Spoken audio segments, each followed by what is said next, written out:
আজ ৬ ডিসেম্বর শনিবার ঢাকার আকাশ অপরিষ্কার থাকতে পারে। উত্তর ও উত্তর পশ্চিম দিক থেকে ঘন্টায় ৬ থেকে ১২ কিলোমিটার বেগে বাতাস প্রবাহিত হতে পারে। আবহাওয়া অধিদপ্তর জানিয়েছে, ঢাকা ও পার্শ্ববর্তী এলাকায় দিনের তাপমাত্রা অপরিবর্তিত থাকতে পারে। আজ সকাল ৭টা থেকে পরবর্তী ৬ ঘন্টার জন্য দেওয়া পূর্বাভাসে এ তথ্য জানানো হয়েছে।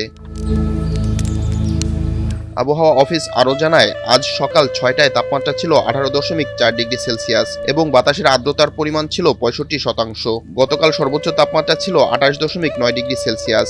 আজ সর্বনিম্ন তাপমাত্রা পাওয়া গেছে ১৮.২ ডিগ্রি সেলসিয়াস।